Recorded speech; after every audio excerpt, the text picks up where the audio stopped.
नमस्कार। गुरु गोविंद दोऊ खड़े, काके लागू पाए। हमारे देश में शिक्षक का स्थान भगवान से भी ऊपर माना गया है। लेकिन पिछले कुछ दिनों से सोशल मीडिया पर एक बहस छिड़ी हुई है। टीवी एंकर अंजना ओम कश्यप का एक कथित बयान चर्चा में है, जिसमें उन्होंने शिक्षकों के संदर्भ में दो कौड़ी जैसे शब्दों का इस्तेमाल किया या उन पर ऐसा आरोप लगा। जैसे ही यह बयान सामने आया, पूरे देश के शिक्षकों और बुद्धिजीवियों में नाराजगी की लहर दौड़ गई। सवाल सिर्फ एक बयान का नहीं है, सवाल हमारे समाज में शिक्षकों के सम्मान का है। एक लोकतंत्र में मीडिया का काम सवाल पूछना है और व्यवस्था की कमियों को उजागर करना भी सही है।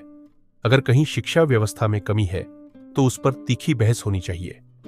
लेकिन बहस और आलोचना के बीच जब शब्दों की मर्यादा टूटती है तो ठेस उस पूरे समुदाय को लगती है जो रात दिन देश का भविष्य संवारने में जुटा है।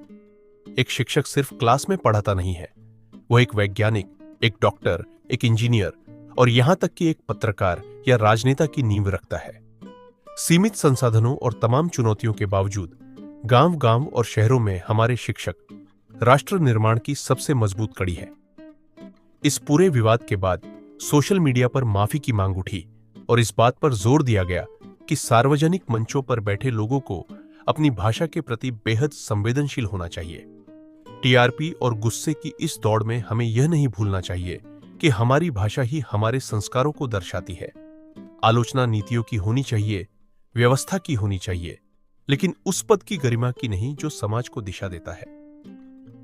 चाहे कोई भी विवाद हो, एक बात साफ है, शिक्षकों का सम्मान इस देश की संस्कृति का मूल है और इससे कोई समझौता नहीं किया जा सकता।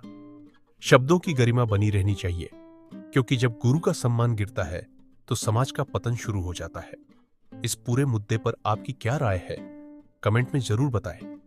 धन्यवाद।